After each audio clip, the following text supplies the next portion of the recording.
Good morning. It is Monday morning, 7:15 a.m. Going for a walk to set the tone for the week. Taking my usual running route, but because I've got futsal tonight, I'm not going for a jog. I think at 31, my knees can't really take that sort of shit anymore. I feel like every week I say it's a big week, but this one is a big week.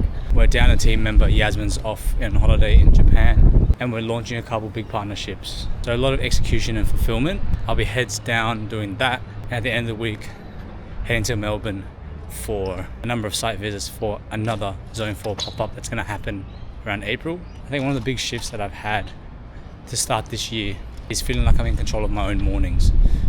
When I was working in a creative agency for 4 years, I kind of let work take over my life and drive my routines. So if I'd sleep late, I'd sleep late because of work. If I wake up early, I wake up early because of work. If I woke up late, it's because I was working late. One of the big things that I want to have in the future, sustainably, is the opportunity to control my own mornings, and they're mine to own. Of course, right now, it still means a lot of working time in the AM, but it's building that foundation that becomes scalable and sustainable over 10, 15 years.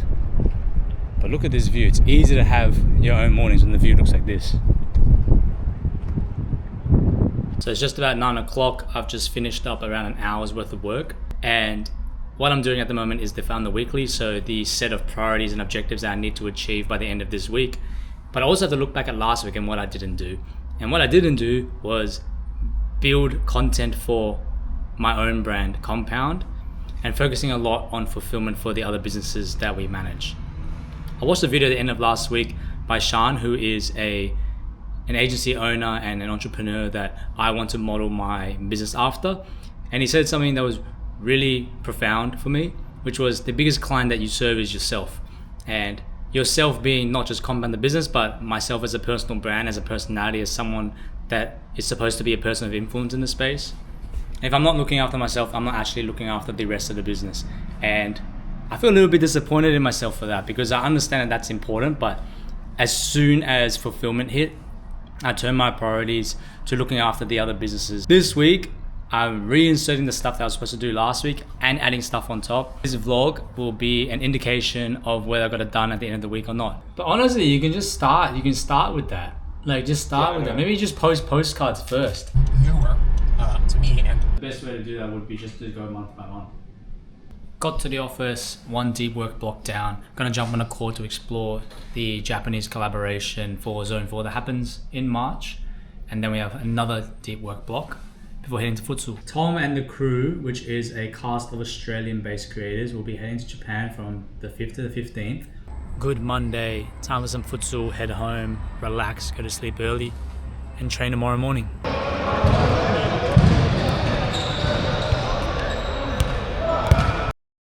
Tuesday morning, I did not go and train or exercise this morning. I wanted to use the time to go do errands.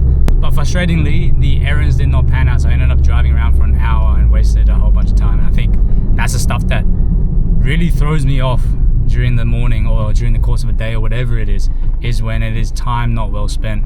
And I'm now just trying to recalibrate my day a little bit, get it back on track and take control of it once more. We start off with a whip with Newbie, and then a lot of solo time. Not much talking today, just into the work. So might not have a lot to show for it. Yeah. Alright, crazy. Now that you've fixed all my settings on my vlogging camera, give all these wannabe entrepreneurs like myself some advice on shooting content, bro. just pick up the camera and press record, mate. I've just jumped off a call with Newbie on our weekly whip, and then a follow-up call with Crazy to talk about some projects that are on the horizon. And the topic of virality came up on both calls. Virality should be a single pillar in your content strategy and not the only one. Why you want to go viral is pretty straightforward. More eyeballs on the brand means a greater likelihood that a potential consumer is going to enter the funnel and ultimately convert and purchase at the very end. Why it shouldn't be the only pillar for your content strategy is because viral formats and viral executions rarely build brand or product association, affinity, and consideration. That's what's going to move the needle for your business, is by creating a consistent number of formats to support your viral content that speak to brand and product in a way that viral formats cannot. There is no depth in viral content. It's the rest of this ecosystem, the mosaic that you're trying to build on the brand, that's going to allow people to, one, take that awareness of what your business is and what you guys sell, and move it down the funnel to build not just an affinity for the products, but also an alignment to the brand and why they should support your business. Viral content, one pillar, 4 to 5 other pillars of content used to support brand and product. These 4 other ones have the opportunity to go viral as well, but you should not use them as the means to go viral.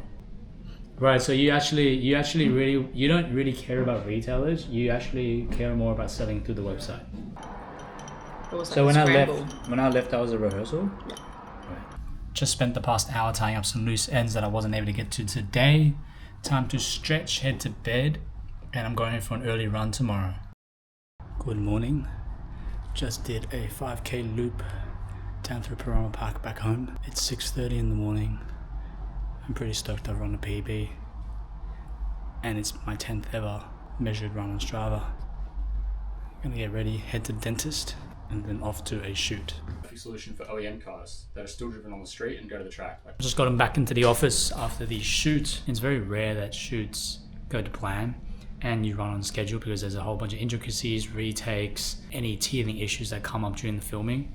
But we got it done in the end. I think this particular shoot was very much focused on getting the right information and messaging across to the customer. And this is something that often comes up when it is appropriate to technical or data-driven products. Previously, when I worked with Samsung at a creative agency, the challenge that the brand had and the reason why there was an ever-widening gap between Apple and Samsung and the rest of the Android market wasn't necessarily because the products were significantly better. The issue is how that is conveyed and branded and packaged to the customer.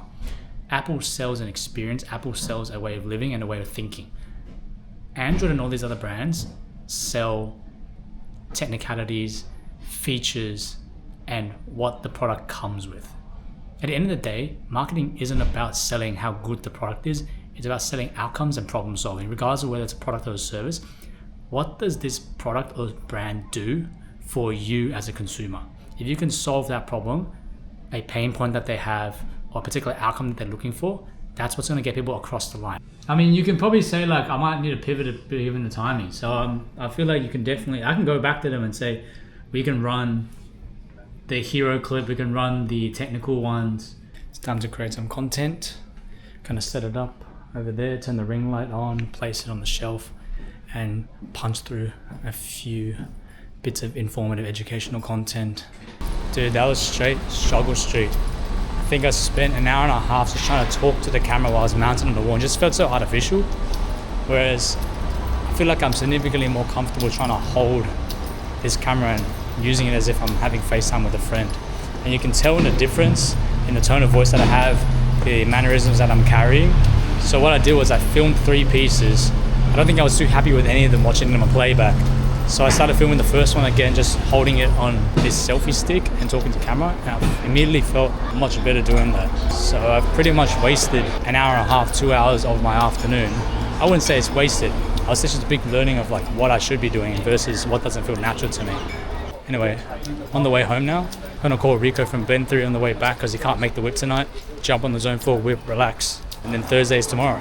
It's not, I can't do Friday or Monday, but I can do Tuesday, Wednesday, or Thursday. We will probably feel like everything's calm until we start setting shit up.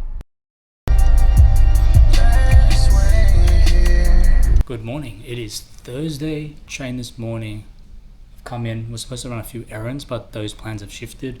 Gonna have breakfast. I have a bit of free time now, so I'm gonna refilm the things that I wasn't happy with yesterday and then get on with the day. So I only have a single meeting today, but the rest of the day is packed. Content reviews, building the briefs for shoots that are happening tomorrow, making progress on the website build, creating a content plan for another business, finalizing distribution and demo arrangements. And I also need to get a haircut because I'm not in the city tomorrow and I have a wedding on Saturday. A lot of execution, but we're a man down, and also this is a very early stage in the business where realistically the business has been built on my skill set, and my skill set is on fulfillment and execution.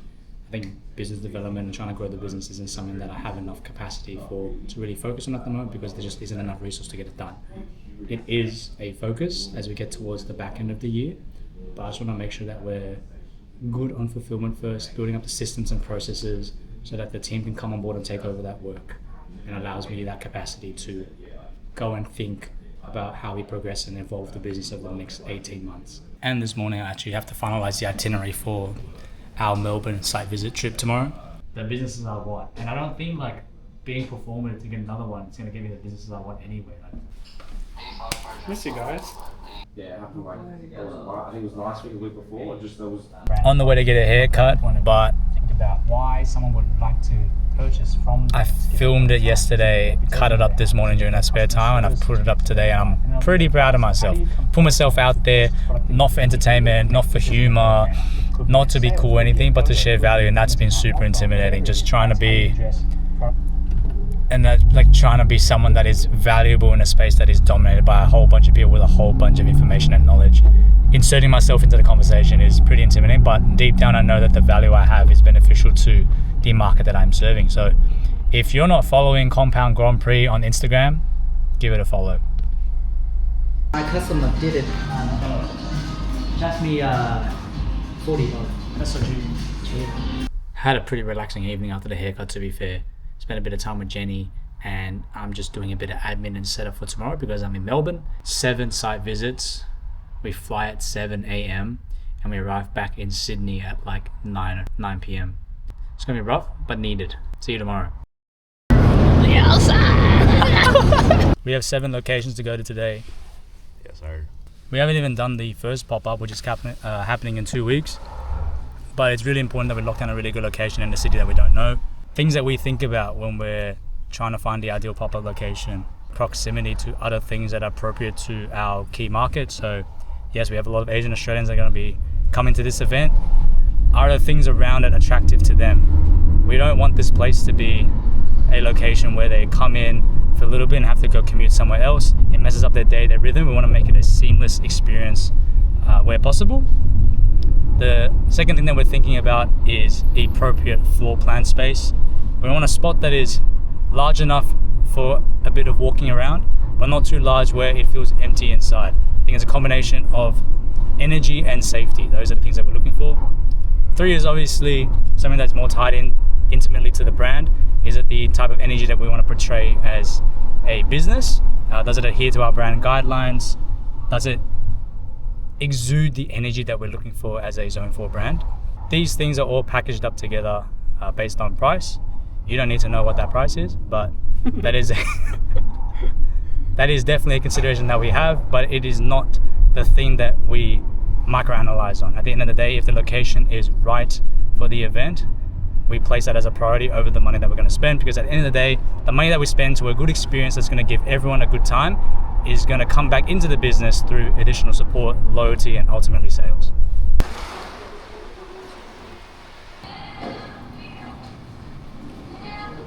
Give us a review of the first few spots we've been to.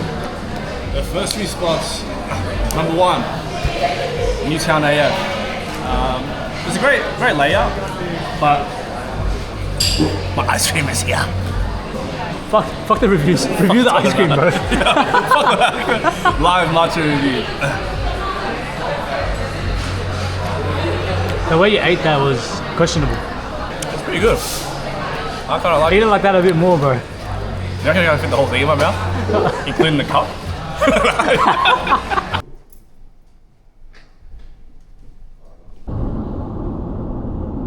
I was actually just told about with GC, Yeah? Tokyo Scenes. I think I've seen this guy before. He asked unhinged questions on the street interviews.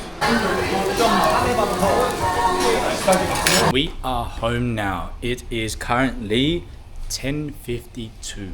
So got out the door 5:30 a.m, come home at 11 p.m.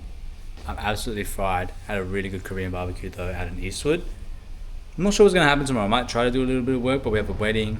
I might just end this video with some B-roll of the shit that we did over the weekend.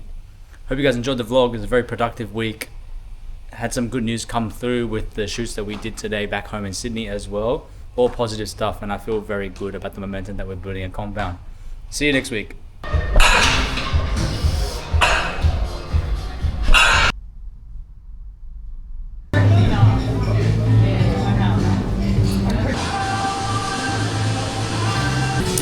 We've locked ourselves in the gym because someone forgot the code or it's a faulty locker. Why would you even suggest that it is me forgetting the code? He's forgetful. Are you forgetful? No.